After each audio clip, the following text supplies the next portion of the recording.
there's just a lot of stuff that was great. I don't like anything I just said. Hello everybody, my name is Kelsey and we're about to get very, very nerdy with my favorite books of 2020 so far.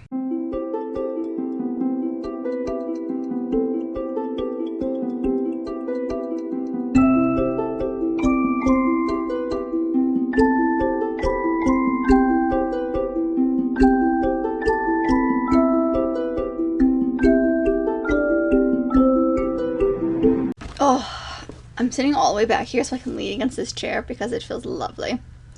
So today I thought what we would do is go through some of the books that I have loved so far this year. I don't usually do this, mostly because the last 2 years that I've been on BookTube, I have not put videos out during the summer for one reason or the other, but this year we are doing it. So I thought I would talk to you about my favorite so far. I've also been keeping a planning journal, like you guys know, where every single month I leave a page that's like your favorite book of the month, and I always put one or two. Sometimes there are 2 books, but 1 or 2 books that are like my favorite for that month. And I've been toying with doing this video idea for a while, and then I saw Becca from Becca and the Books do it, so I'll leave her video down below because that was the initial push to finally do it. So we're going to do that. We're going to talk about some books today. So we'll go through each month and tell you like what month they were for, but these won't be real wrap-ups, so I will leave a link down below to my wrap-up playlist because I'm going to try not to talk about them too much. I'll just talk about like why I liked them, and especially some of the first few I'm going to like have a hard time remembering because it was 6 months ago. So bear with me on that one, but let's just talk about some awesome books that have been really fun. So the first one that was my favorite of January was the second in the School for Good and Evil series, which was A World Without Princes by Soman Chainani. Looking back on this, I think that 3 and 4 are better than this one, but it was still very good. It still gave me a lot of the same feelings that the first one did. It's just a fun middle grade adventure. I don't even know what else to say about this because it was like, this was January. This was such a long time ago, but I remember enjoying it a lot. According to my book, I had 2 books in February that were my favorites, but I'm actually going to change the first one, but I'll mention what I wrote. So I wrote down Of Curses and Kisses by Sadaia Minen as my favorite. This was still very good, still got 5 stars, but in hindsight and after looking at it a while, I think instead of that one, I'm going to put down Bringing Down the Duke by Evie Dunmore instead, because, oh my gosh, it was so good. So this is an adult romance, historical romance, but it tackles a lot of things, specifically the women's right to vote. Our main character is going to Oxford for the very first time. She's one of the very first female students at Oxford, but in order to do it, she needs a scholarship. But the scholarship she gets is from this organization for women's rights. She has to go campaign with them. She has to go and to protests and things like that. Like, she believes in what this group stands for, but to get the scholarship, she has to do all of these things. And one of these things leads her to the estate of our main man, who is a earl, I want to say. He's a duke of Montgomery, but like, she makes him question a lot of things, and he makes her question some things as well, of like, can I still be in power and still be a powerful woman, but also have a husband and be in love, and like that kind of thing. So this is very fun, and it definitely has that historical aspect to it, but it's adult because there is many a steamy scene, and I did not expect it to be as steamy as it was, but that's because the steam is like directly connected to the plot, which I did not realize going in, but it was great. So if you like smut and historical romance set in like England during specifically 1879, this is your book. Oh, it was very good. And then the second one is the total opposite of that, and that is Love, Lucy by Lucille Ball, which is a autobiography by Lucille Ball that she wrote during her life but never published, and then her kids found after she died and decided to publish it under her name. This was fantastic. I am still not 100% sure what about this book made me love it so much, but I think already knowing Lucille Ball a little bit, and like I love the show I Love Lucy, I think it's fantastic, and so seeing her take on that I think was really interesting. But like the fact that it was narrated by their legit daughter, like Lucy Arnaz narrated this audiobook, and it was so fascinating. So like if you like classic Hollywood, this is your book. This reminds me, or when I was reading The Seven Husbands of Evelyn Hugo, it reminded me a lot of this. So if you like that classic Hollywood style when Evelyn was telling her story, I would give this a shot because it's kind of in the same vein. But I liked it. It was very good. I still think about it to this day. For March, I had 2 books as well, but I don't own one of them, so I will scoot over a little bit so I can put a picture. But that is Girl Made of Stars by Ashley Herring Blake. This is a YA contemporary that deals with rape, basically, and what happens when the main character is not necessarily the one who was raped or sexually assaulted, but the 2 people who, like, the girl who was involved was dating her brother, and her brother is supposed to be very trustworthy, but also this girl was supposed to be very trustworthy. So, like, her, tackling between these 2 people who are supposed to be like are very important to her, and she doesn't understand how either of them could be lying, but they're telling the opposite truths, was phenomenal. I think this is very easy to digest in the sense that it's a hard topic, but the way that she writes this story is simplistic writing. It's not overly explained as to like graphic. That's what I'm looking for. It's not like overly graphic. There is some on-page sexual assault, so obviously trigger warnings for that, but it's a story that's important to tell, but I think the way that it's written and the point of view that it's written from makes it easier to digest. But it was such a good story. I don't know how to describe how amazing the story was. I stayed up like multiple nights in a row because I wanted to finish this book. I read it in like 2 days because it was just like I started it, and then the next thing I knew I was halfway done, and I was like, oh, I need to go to bed because it's 3, but I didn't want to because I wanted to keep reading. It was good. It was very good. And then the other one that I read in, what month began? March, that I really loved is like the polar opposite of that, and that was Outlander by Diane L. Gabaldon.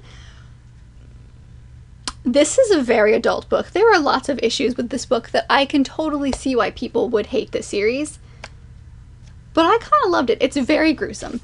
It's like, it does not hold back from the fact that this is magical in a sense that like our girl travels back in time, but it's also, I would say it's more of a historical fiction than it is like a sci-fi fantasy, because it's just rarely mentioned, and then like most of this book is her in Scotland in like the 1700s. It's very gritty because of the time period that she goes back into. Like this Scottish time period is gritty, it's rough, it's hard, it's not fun to be a woman, let alone a woman on your own. So like there's a lot of stuff there, but also our main character is a nurse, and from her present time, which was the 1900s, she was a nurse during the war, so like she has a lot of that training, so it doesn't shy away from the fact that like she's a nurse and she's gonna tell you what she's doing to these people to help them.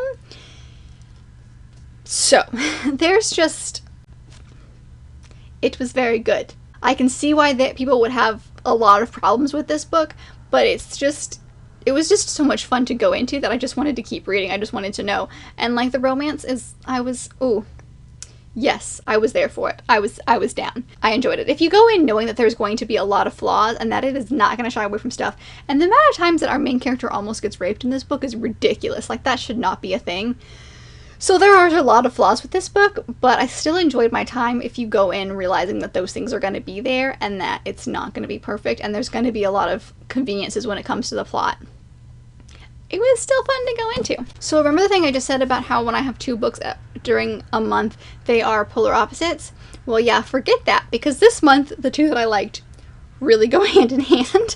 And the first one that I just loved was Sanditon and the Watsons by Jane Austen, which are the 2 unfinished works that she has out there. I really enjoyed these because the Watsons feels very Jane Austen. It feels like it would fit in well with all of her other books, and I really want that one's the one that I'm mad about out of the 2 that has been continued. It's never the Watsons, because I want to see what happens with these characters because it's fascinating.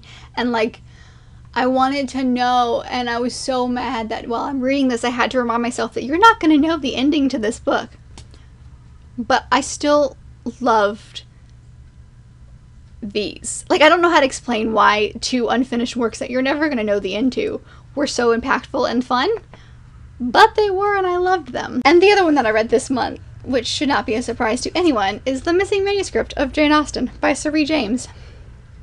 This was phenomenal. It was incredibly good because I'd say 80 to 85% of this book is the actual manuscript that our main characters find. So, like, you are reading the manuscript. And I think my favorite part was the physical manuscript part because it's so realistic to Jane Austen. Now, there are definitely things in here that have changed. The writing, for example, of the physical Jane Austen text is not identical, or like not quite what Jane Austen has written, but if Jane Austen was writing today, this is kind of what I would think that she sounds like. But as far as like plot goes, she's bumped it up so that people today can actually relate to the characters in here. But this, if Jane Austen wrote a book today, this would be it. Like, the manuscript in this book would be it. It feels like her. It feels like her writing. I just really like this author. I think she's really good at writing like Jane Austen. I think her writing itself is very inspired by Jane Austen, so there's not a whole lot of wiggle room there. So, like, you can tell that this author loves this writing style. So it was just really good. I just really enjoyed my time reading this, and I want to go back in because I was so invested in these characters and what was happening to them. The next one is my favorite book of May, and that was the fourth in the School for Good and Evil series by Suman Shinani, Quests for Glory. Oh my goodness, I love this one. I think so far, knock on wood, but so far this is my favorite in the series. It was a lot of fun. It definitely is more YA than it is middle grade. Like, I think it's still categorized as middle grade, but to me this felt YA, so it definitely felt tougher, rougher. The villain in here is like the worst one. The twist at the end of the book, because he's very good at like making you feel like you know what's going to happen and you're calm and everything is fine, everything has been figured out, and then the last chapter he switches everything that you know and then ends the book and you're like, I'm sorry, that's no. So he definitely did that, and I think that this was his best twist so far, and I loved it, and I just want to know what's going to happen in the next one. And the last two books I have to talk about are my favorites for June.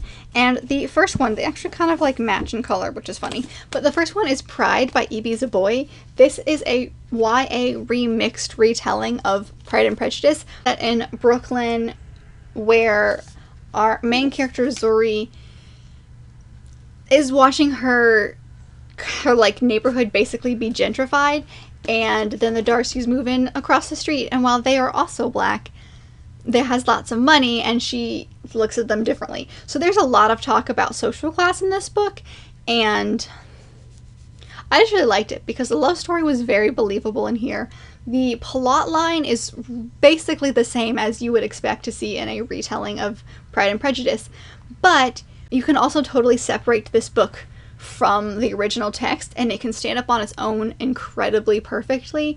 And it's just amazing, and I'm so mad that I didn't read it until now. I don't know what told me to pick it up, but I decided to pick it up in June, and that was one of my best decisions, because like it's up there with retellings of like Pride and Prejudice. It's up there. So if you like the hate to love romance, if you like YA, if you like fast-paced plots, but it doesn't feel like things are being rushed, this is your book.